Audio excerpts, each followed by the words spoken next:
Welcome back to the Chasing Happiness podcast, an honest podcast about finding happiness, what it really means, and the process of getting there. My name is Crystal, and today I'm joined by my wonderful friend Tammy. And most of you who listen to this podcast will probably guess that I met her on Clubhouse because I talk about Clubhouse an awful lot. But Tammy, for people who don't know you and haven't met you, whether it's through Clubhouse or some other means, do you want to describe a little bit about who you are and what you do? Because I know you are a hairdressing coach, but you are so much more than that. So do you want to tell people who you are and what you do? Well, thanks for having me first off, Crystal. And yes, we did meet on Clubhouse. My name's Tammy Feltner, and I am first and foremost a mother and a wife to a loving husband and daughter. And I'm from a family of 5, the youngest of 5. And I live in St. Louis, and I have a home also in Arizona. So I go back and forth. And as far as what I do for a living, I've been a hairstylist for 29 years now. And through that time, I have worn many hats in the beauty industry. I've been a hairdresser. I've been a hair colorist. I've been a salon owner and spa owner. I've worked commission and rental salons. I've owned my own salon loft. So you name it, I've done it. And I've also done like makeup and eyelash extensions, manicuring, facials, aesthetics, all that good stuff. And I now currently am coaching hairdressers. So that is part of my career. I was an educator for a company called TG Bedhead, and I was a hair color educator for 28 of those years of being a hairstylist behind the chair. And I resigned back in November of 2020 to do this full time, to coach hairdressers. So that's what I'm currently doing, and I love it. And then I also coach women. I've taken a lot of my principles from my coaching program, and now I'm teaching that to women to help empower them to find their voice and just to live from intention in their life. That is what I do. Huge. And I want to talk about all of it because let's face it, it's not very often anymore. You talk to someone who says, I've been doing what I've been doing for 30 years almost. So clearly you enjoy the field that you're in. You love something about it. Were you always drawn to it, or was there just something that, you started and you kind of liked it, so you kept going? 30 years is a long time. Mm-hmm.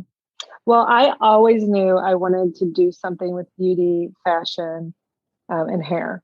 Always knew that. I mean, I used to do my friends' hair and makeup and nails and that in high school. Aww. And they would tell their parents they're going to get the hair cut, and they'd just come to my house and I'd take the money and I would do their hair and nails and that. I love it. So, but I loved it. And I knew from the youngest age that that's what I wanted to do. So as soon as, I think it was my junior year, I remember they asked us to come down to the auditorium and ask everybody what they want to do when they grow up, when they get out of school. And everyone knew they wanted to be, a doctor or, a nurse or a lawyer and this and that. And I was just straight up hairdresser. I knew it. I never even thought of a college that I wanted to go to because I knew I was going to be in the beauty industry. So it was a passion, and it's still a passion of mine. And I didn't know like exactly all the different paths I would take once I got in there, but I knew it was going to be something to do with beauty. That's amazing. And you are now taking 30 years worth of experience, essentially, and you're helping women to find their voices. You're helping women to sort of figure out their path and their purpose in life with intention and meaning. So how did that unfold for you? Was it a matter of like personal life and work life? How did you end up because while you're in the same field, it is walking a bit of a different path in that field? Well, when you're behind the chair, you're coaching people all day long. I mean, that's literally what you're doing. You're not just doing their hair, you're dealing with their professional and personal lives. I mean, if you think about it, you see your hairdresser every 4 to 6 weeks, maybe 8 weeks. And in that hour to 3 hours that you're sitting in that chair, we are getting a piece of your life, right? Like we live your life through those appointments. So we hear everything between marriages and deaths and babies and right. Moving and tragedies and triumphs and kids graduating schools, like anything and everything. We are that safe place that people come to and confide in. And we're not going to go tell anybody. I mean, we don't know your social circle, right? So Sure. We are a safe place for people to come to. But what I've noticed in that, being in that, it wasn't just hair for me. I was literally connecting with human beings on a different level than most people.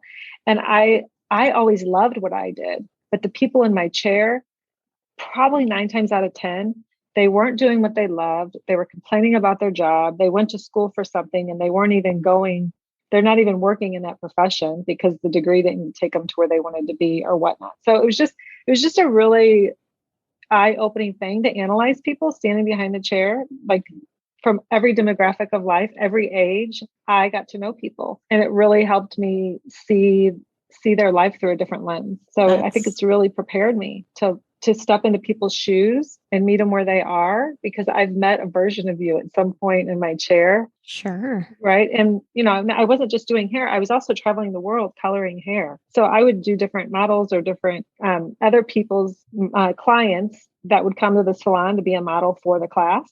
So I saw all types of people. So it was just very interesting, all the different walks of life that I touched just by doing their hair. Which I think, sort of raises one of those big picture statements, because yes, you saw all kinds of different walks of life. You dealt with different age groups, different, financial demographics, all these things. But ultimately, the person sitting in your chair was a person, a human being with a life story and struggles and, all of the ups and downs that we deal with. And I don't know that necessarily everybody stops to think about that, right? But as a hairdresser, you're seeing dozens of people a day that ultimately are all living the same kind of experience, just in different ways. Well, and what's interesting is, so you have to take that from a girl that graduated high school.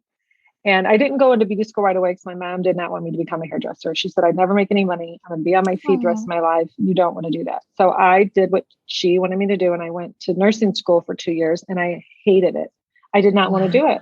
So I left. I told her I'm not doing it. I just went against what she said after 2 years and I went into beauty school. So really, I didn't have a lot of experience with dealing with people, or I never was in a fraternity or a sorority or went to fraternity parties or any of those social skills and things that you learn in college. I just went basically from high school to behind the chair. And so I was not prepared to deal with all of that either.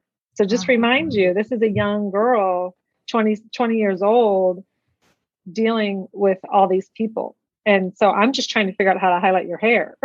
Sure. Right? Little did I know I'm dealing with the human being and all of that goes along with it. So really that's something that I learned at a very young age that I see all these hairdressers now struggle with. They don't learn that in beauty school. You only learn so much in high school, and then you go straight to beauty school, which really doesn't teach you anything but how to do maybe a couple of haircuts and sanitation. That's really all it teaches you.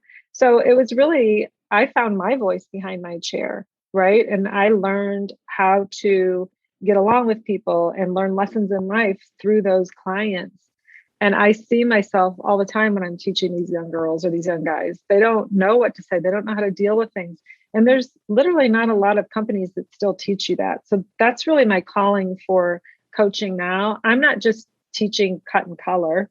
I'm teaching all the other things, from business to self-care, to conversations, to dealing with difficult clients, to running a successful business. It's all those other things that I learned that now I teach hairstylists. Which is amazing to have, because let's face it, I don't know any person who, especially at such a young age, is prepared to take on adult problems from someone else, right? And you're right, we go to the salon, whether it's, an hour or 4 hours, depending on what you're having done. And you talk about every aspect of your life, and you talk about, all of the struggles going on in your personal life and your friends' personal lives and your friends' families. And that's a lot to dump on someone who may not be emotionally prepared to deal with that. So it's such an amazing thing for me that you are now offering this and helping people through that. And you've only been doing it not even quite a year yet, you said. Well, I started in 2018 is when I started coaching part-time. I created my own class called Living with Intention Behind the Chair. And when the pandemic hit, I couldn't travel anymore and teach classes, because I was literally traveling once or twice a month to different salons around the country, teaching this class, along with still teaching for TG and working behind the chair. So I was hustling, doing 3 things at once, right? Wow. But when the pandemic hit, there was no longer that in-person traveling and teaching. But what I noticed, and the other thing is, nobody wants to sit on a Zoom call for 6 hours and take a class. It's different if you're in person and everybody's interacting and we're moving. But you get hairdressers, they're like, I'm not going to sit there. Like, we want to be involved and moving and grooving, right? So I switched it up and started doing hour to an hour and a half class. And I broke up my program and I broke up my class and created a program. And with that, just teaching it, I saw so many things that these stylists needed. And that really escalated the program to become more. So, like you were saying, you come into the salon and you tell us all that. You're just one person. We can see anywhere from 6 to 10, 12 clients a day. And if you're working 5, 6 days a week, that's a lot of people speaking to you, and you're absorbing that energy. And if you don't know how to protect that energy and shut it off and just realize that people's issues and challenges in life are not your burden to carry on your shoulders. You can be an open, safe place for them to come and talk about it, but you don't have to carry it home with you. And that's what a lot of stylists do. It becomes so draining on them that they can't live a fun-filled life behind the chair because they're so, it almost becomes, I don't want to say it just becomes mentally draining on you if you don't know how to handle that. So a lot of it is like knowing where your energy begins and where theirs begins, and that there is a divide. Like, you don't have to take that on. But if someone doesn't show you that or tell you that, you don't know. Or at least I did it at that young age. Yeah. Well, that's the thing, right? Like, how many of us, before, we decide as adults to dig into that thought process, how many of us even stop to think about, am I carrying someone else's energy? Am I carrying their ideas, their thoughts, their intentions versus my own? Mm-hmm.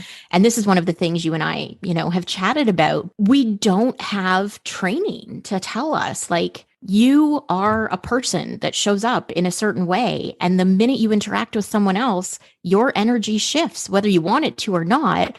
And you need to be aware of what that is and how to protect it and how to fix it if it's not the energy you want to carry forward. And all of those things, it's such a big thing. And for you to say to someone who's maybe 20 and starting out, here is a way that you can do this thing that you love for the rest of your life and not feel burnt out by the time you're 25. That's such a big deal. Mm-hmm. Yeah, it's huge. And it's something, and I have 2 classes inside my program. It's energy work part 1 and energy work part 2, because people don't understand what that means. They may think it's like some mystical thing, and it's really not. I mean, we all carry our energy and we express it through emotions and how we feel. And sometimes when you don't know how to process your own feelings, how are you supposed to process someone else's too? Right. Sure. So it's very interesting. Just the light bulbs that go off on all of these hairdressers' lives, and even my clients, just even my hair, when I had my clients behind my chair, I was teaching them that as well. Like, that's not your burden to carry. Why are you carrying on your coworkers' energy, right? You have a choice in how you're going to react or respond to somebody. So I teach people how to respond and not be in that reactive mode. Just because you're having a shitty day does not mean that I have to. I can be there for you and talk to you about it and help you get through it, but I can still walk away having an amazing day, right? And wish you the best, right? I don't have to take that on. But in my 20s, I would have been like, what are you talking about? I have no idea what you're talking about. Yeah, exactly. Like, when I was in my 20s, if someone had said to me, like, you're carrying someone else's energy, I would have been like, okay, that's way too woo-woo. Go ahead, show yourself the door. See you later. Right. Like, but if you don't have someone explaining the actual concepts to you and helping you to understand that in a way that doesn't seem out of this world, then it does seem like something that just doesn't make sense, and you can't fit it into your brain that's full of all this other stuff that's going on. Right. Exactly. So I love it. I love doing it. And I feel like it is my passion and my purpose right now. And who knows where it'll take me. But right now, all the lives that I'm touching, it's making a difference for them. The hairdressers are making more money. They're more grounded. They have tools and an avenue to live more powerfully behind the chair, and to really, I call it living with intention, to live their intention behind the chair, to figure out what it is that they want to do and do it because they want to do it. Don't do it because Instagram says to do it, or the person next to you in the salon's doing it. Like, do you really want to be doing that? Are you just doing it because that's what the industry tells you to do, right? Where's your influence coming from? And I try to get them to go inward and find, like, what inspires you what fulfills your soul, what makes you happy, and go do that. Because when you start trying to live from somebody else's intention, it will never land right for you. You'll feel like something's missing. You'll feel like, you're just not doing it right. And that's when, you don't live a powerful life. And things become unaligned because you're trying to live up to someone else's standard. And let's face it, even if, we grow up in the same household as someone else, we've lived different experiences, right? We have different perceptions of the things we've been through. And you really do have to, regardless of how old you are when you figure it out, you have to be living your intentional life. You have to be digging into what is going to drive you, what you feel like is forcing you forward versus, someone else's grand scheme idea of what they think it should be. It kind of boils back to, your mom wanted you to become a nurse. You knew eventually that was not the thing that was meant for you. And I think there's so much of that in this world right now. There's so much of the just do the safe thing, do the thing that we know is going to make sure that you're okay versus the pull to follow the thing that inside is where you're meant to be. So it's such an amazing thing, in my opinion, what you're doing, because I think it's going to help. And I know it has been helping based on the conversations you and I have, so many people, even not just hairdressers, because those hairdressers are then going to be talking to their friends, their family, the people in their chairs. And there's this huge ripple effect that comes out of that. It's such a big thing. Yeah, it is. And a lot of these, it's funny when I start working with these hairdressers, for our industry, it's all about your Instagram followers, people following you. Like, that's just a big thing, right? But what I've found is like some of them have started podcasts now. Some of them, one girl wants to be her own coach. I helped her create her own coaching program. Like, one wants to be an educator. So I'm teaching her how to talk about products and like your body position on stage. And I don't know if we'll ever go back on stage, but I'm just teaching her, like, regardless if you're on stage or, at a hair show or you're in a salon, there's a certain way that you have to stand and hold your body position as you're teaching. So it's just how they are living their intention. Like, it's like almost, you have to have somebody believe in you before you believe in yourself. Right. And so I do believe in them because I know they can do it. And I know how to teach them to do it because I've been there, done that. I'm not saying my way is the only way, but I do know a few good ways to achieve things. Sure. And if I don't know it, I know a lot of people in the industry that I'm connecting them to that can help them get to where they want to be. So it's really incredible to be able to touch them at such a young age, the difference that they're going to make in the beauty industry and to their clients. When their clients see them on fire and they're creating all these things, their clients get excited and they love hearing about what they're doing. So yeah, it is a ripple effect. I mean, what you do is a ripple effect, right? If you're doing something that you love to do, it does create a really good ripple effect in the world. Absolutely. Well, and it draws more people in. In my experience, what has happened is it has drawn more people into my circle. I now know people like you who not only resonate with what I'm doing, but are willing to help me grow personally and professionally, who want to see me succeed. Like you said, we need people around us who believe in us, even when we don't believe in ourselves. And you end up, sort of building this circle of people that just gets bigger and bigger around you. And you get to talk about that thing that sets your soul on fire more often. And then they talk about it to other people. And then, it's like you go from one drop in the ocean to a whole ocean, and you didn't see it happening, but it's the most amazing thing when it does. Yeah. And that's the whole, when I say that living with intention, I would see other hairdressers around me still struggling to build a clientele. And so I started paying attention. I'm like, how can you still be building your clientele after all these years? Like, I mean, if you can't build a clientele within a year and a half, I mean, there's something going on. Like, there's something you need to look at inside of you that's missing. So it was really like towards the end of me stepping out from behind a chair, I started wondering, like, what am I doing intentionally? Like, I do certain things intentionally to keep people coming back to me. People don't follow you around for 20 something years from salon to salon unless you're doing something intentionally right. Sure. So I started making a list of all the things I was doing that other people weren't. not isn't a good or bad thing, but what is it? Like, why can I keep a clientele and other people aren't? And so I started saying, well, I literally live with intention behind my chair. That's why. And then I wrote down all the things. And then I'm like, well, how can I teach this younger generation? Because I see them struggling, and you don't have to struggle. It's just nobody's showing them their way. Because I don't believe there's just one way to be successful. I think there's numerous ways to be successful. And you have to connect with the person in a way that they'll understand it and own it for themselves. So when I say living with intention, I really mean that. Like everything I said, everything I wore, everything I sold on my shelves, everything I talked about behind my chair, it was literally intentional. And when you can start living your life like that too, not just behind the chair, but your life, that's a game changer. It's a huge game changer, and it constantly makes you audit yourself, right? If I'm going to be out teaching people living with intention, I better have my shit together because you can't be saying that stuff.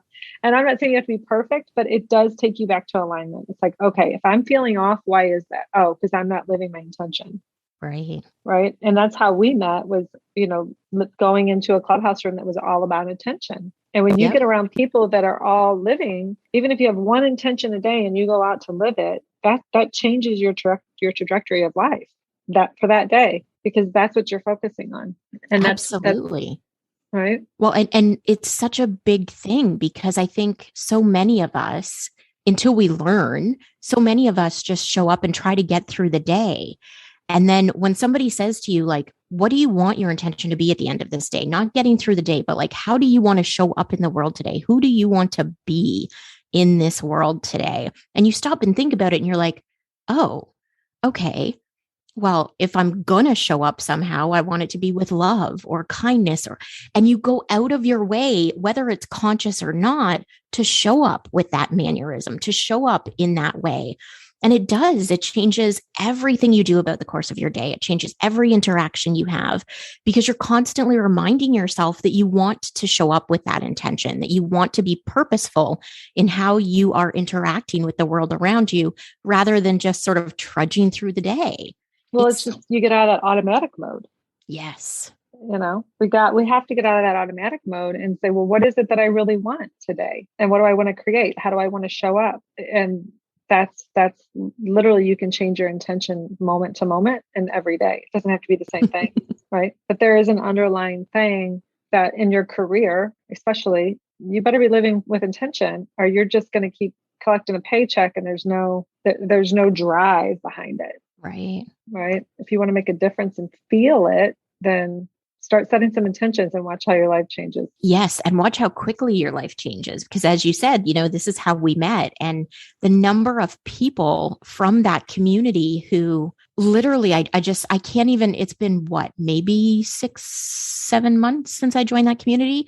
And the number of people who are a regular part of my life now, because we all do exactly that. We show up with intention. We are purposeful about how we interact with the world around us. And we check in on each other. Like you and I were talking before we started recording this, and we were just sort of checking in with each other. How is things going and what's it like? And, we message on Instagram sometimes and, just kind of follow up. And having that group of people on the days when you are struggling, on the days when you do have something out of alignment, is a reminder of, what, it's okay. I'm human. It happens. Let's get back on track. What do I want to do moving forward? Right. Well, it's not getting stuck in it. Right. I mean, we are humans. We're going to have emotions and it's going to go up and down. But do you have a support system that helps you not get stuck in it, that like calls you out on it, in a loving, non-judgmental way? Right. That's the part is you do need to find a safe place where you can show all the emotions and know that I don't think you're crazy. You're just having an emotion. Let it out. And then let's move forward. Right. Well, it is very interesting how we all met through a pandemic. I do believe that this was a gift for all of us to come together and wherever it takes us. I mean, if you would have told me last year I'm going to be doing a podcast with some girl I randomly met on an audio app, I would have been like, what are you talking about? It's so true. But it's, you know what? It has been, as you said, such a blessing for me because here in Canada, especially where I live, for 17 months almost, it was consecutive lockdowns. And Mhm. for someone like me, how do I even begin to connect with people, right? Like Zoom is great, but you don't have real sort of conversations, I feel like, on Zoom. It's a different Mhm. kind of connection. And meeting people like you on this audio app and being able to, get together with you and a group of women from our community who have just kind of formed a bond, whether it's within the community or outside of that community, getting together on a Sunday morning for brunch just because we all missed each other. Like, how magical and how much of a blessing was that? It's fabulous. It's been fabulous. And I am eternally grateful in the chaos of everything that has happened over the last year and a half, because this is something that has come out of that. And I'm so in love with all of you. I love it. Me too. So for people who are listening to this and might want to get in touch with you to find out a little bit more about what you do or how they can work with you, where can people find you? Well, you can find me on Instagram at tammy.feltner, TAMMY.FELTNER. And we both are launching new websites. So my website is tammyfeltner.com, which should be up and running in the next week or two. So probably by the time you air this, they can find me at Exactly. tammyfeltner.com. Fantastic. Yeah. I So either love way, it. yeah. And I will put in the show notes for this episode a link to the website. And on social media, I will put links to all of Tammy's Instagram and stuff on social media as well, so that everyone can follow her, or you can follow her if you're listening to this, and you can spread the word to anyone you know who might also benefit from her Well, expertise. your hairdresser. Everybody has a hairdresser. You have to tell your hairdresser. It's true. It's absolutely true. You know what? It's funny. Someone had said to me the other day, so listeners to this podcast will only know if they follow on social media, but my hair right now is a really dark purple. And for the last year, it's been a very bright, vibrant, hot pink color. And someone said to me the other day, you need to go back to your hairdresser. You need to change that. And I said, my hairdresser didn't change it. We've been in lockdown. I did it myself. Yeah, I've been seeing your tubes of color that you share on your story. I'm watching you. I'm like, oh, she's going to color her hair again. It's funny because right now we're out of lockdown, and I tried to go to the hairdresser the other day, but because of the state that things are in here in Southern Ontario, hairdressers can literally only cut. They cannot shampoo. They cannot do anything else. They can literally only cut.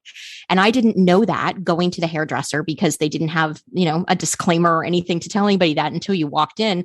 And I hadn't like shampooed or anything, and my hair was full of like dry shampoo and all this other stuff. And I was like, we need to reschedule, but I will be back in a week. Okay. Yeah. But I figure I need to get the cut in, if for no other reason, because they can't do anything else right now.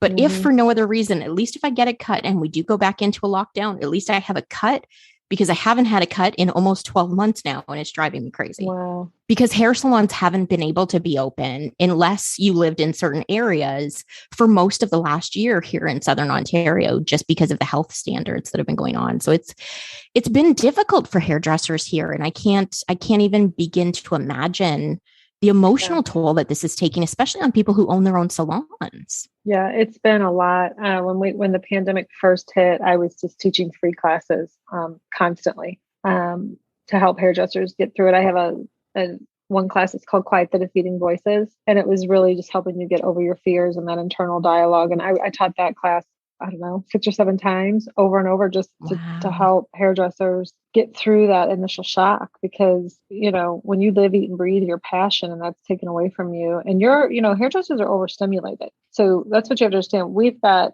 the music going, we've got clients talking, we've got everybody in the salon like interacting. And then you've got your mind going with the sectioning pattern, the color formula, talking about products, pre-booking their appointments. Like, you've just got a lot going on. Sure. And so when you take that chaos overstimulation and then you lock us up in a room, that's not good for our mental health. I mean, it was not good for a lot of them. And it was very trying time. It's a trying time for everyone. Don't get me wrong. I'm just talking how it affected my community of hairdressers. So yeah, we are grateful that just to even to be able to cut cut the hair, they'll take it. We'll take anything we can get. Right. That's exactly what she said to me. She's like, you know what? I'll be happy to cut it. If we have to reschedule, it's fine. I'll just be happy to cut it, have a conversation, whatever. And, for someone who literally spends their life talking to 10 to 12 people a day, to be locked in your house, especially if you live alone and don't have anyone else to talk to, or even if if you live with a spouse at some point, maybe you're needing space from them, right? Like not having anyone else when you're so used to that communication, you're so used to that interaction. That's a huge mental health toll. And I feel like it's something we're probably going to deal with the fallout for at least a few years. For sure. I mean, I already see it. And I feel it. Sometimes I feel it on myself. I see it in my teenage daughter. I do. And I think it's going to affect some of these young kids too. I don't know if we'll really know the ramifications of the mental health part of all of this. We'll just have to take it one day at a time. But just to recognize, I think the important thing is to recognize that none of us are alone and that it is our duty to ask for help. There's someone out there that can help you. Yes. And the resources available to be able to get whatever help you need when you need it. I think, and I'm hopeful that governments are going to step up around the world for that, because I think, depending on where you live in the world, things have been a lot more difficult in some places than others. And there will be a bigger mental health fallout in some places than there is others. But I think everyone is going to be dealing with it in some way, shape, or form. So, for anyone who listens to this podcast or anyone who knows someone who's been in that position, if you do need a resource, if you're not sure where to start, if you think someone needs someone to talk to, check in on your loved ones, on your hairdressers, on your friends, everyone. Sending someone a message to say, hey, I was thinking about you today is not going to cause any harm. As long as your intention is to literally just check in, right? Don't expect a response. Don't anticipate that they have to get back to you right away. Give people the space and the time they need, but let them know you're there in case they need you, right? Yeah, for sure. You never know, that one little phone call that you make can make such a difference. That one phone call, one little text, one direct message, just to let someone know that you care, can make a huge impact in someone's life. Absolutely. And even just in a day, we all, Tammy and I were talking about this before we started recording, but we all have days where, the thing comes up that sort of blows up our whole entire day. And, the world falls into chaos, and just having someone go like, hey, are you okay? Can make a huge difference on those days, right? So it's really important that we continue to be human and we continue to check up on each other and love each other and show up with intention of caring for each other in this, whatever this next step of life and COVID and everything else is going to look like. Because who knows where we're going to be a year from now. We're still going to be chasing happiness, girl. You and I definitely will be 100% without a doubt. I have no doubts whatsoever about any of that. Well, I do want to be respectful of your time. And I typically end the podcast by asking people a few questions. Are you game to answer? Yes. Awesome. Okay. So the first question is, if you could go back in time and give yourself any piece of advice, what would it be? I had a lot, but I probably, I would have learned to meditate at a younger age. Oh.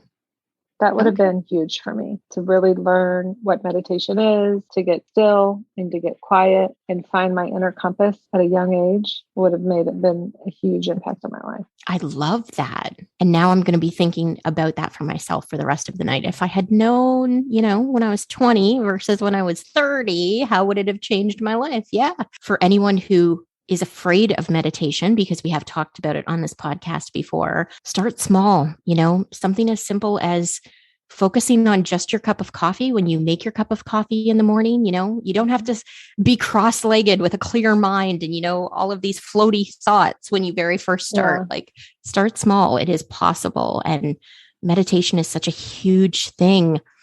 Once you actually sort of make it a practice and a part of your daily ritual and routine, it just, when you're not doing it, because again, your life is out of alignment, and it's such a good thing to sort of recenter yourself, even throughout the course of the day. Sometimes I find myself doing it. So I love that answer. Thank you for sharing that.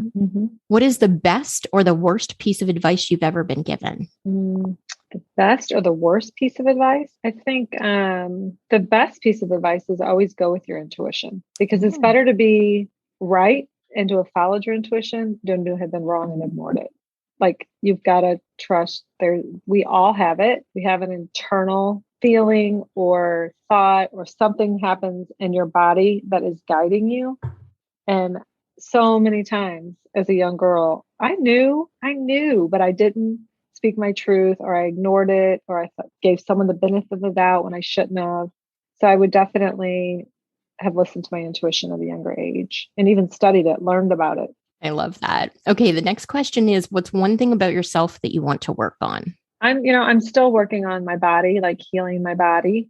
That's why I got out from behind the chair, was because of a neck injury. So I still want to work on my body and keeping it as healthy as possible, keeping it in, like, literally in alignment, like fixing the bad posture and things that I had over the years from behind the chair. So I'm constantly practicing self-care. I'm a huge self-care advocate for myself and for obviously hairdressers, but for everyone, because you only have one body and you have to take care of it. You have to honor it. And it is your temple. It is what carries you through this life. So I'm constantly working on my body, and not in a like aesthetic way, in a healthy way. Like, Right. I want to feel good. And it's not about a number on the scale. It's not about what I look like. I just want to feel good. And that's so important because, we do live in this world that focuses a lot on the look and the number on the scale. And I'm 100% with you. I think the self-care piece is such an important part of it, because it's about, do you feel good at 3:00 in the afternoon? Or are you somebody who needs that cup of coffee to make it to the end of the day? And what are you missing out on? What does your body need if that's the position you're in? Does it hurt every time you get out of bed in the morning? All of these different things about how we function basically come down to the care and consideration we're putting into our bodies. And that's such a big thing. So I appreciate you sharing that with everyone. The last question is, what does happiness mean to you? Happiness means to me, it's a balance between your mind, body, and soul. Like, just to make sure that you feel, all parts of you feel good, and to have a smile on your face. If you're happy, you're smiling. I love that. And you are always, in my opinion, even on the days when I've talked to you and you've dealt with quite a lot in your personal life, you are always, still smiling. And that's one of the many things that I love about you. So I thank you immensely for joining me on the podcast this week. I appreciate you taking the time. I know your life is a little bit crazy and chaotic in these moments right now. So thank you for joining me this week. Oh, you're welcome. Thank you. I appreciate your time. And I hope this helps make an impact, a positive impact on your listeners' lives, for sure. I have no doubt that it will. And again, for everyone listening, I will share all of Tammy's information in the show notes. And I thank you guys for listening this week and coming back to the podcast. Please join us in any of the future conversations Tammy and I may have. And be sure to follow her on social media. I will share those links as well. And I will chat with you guys next week. Thanks for listening.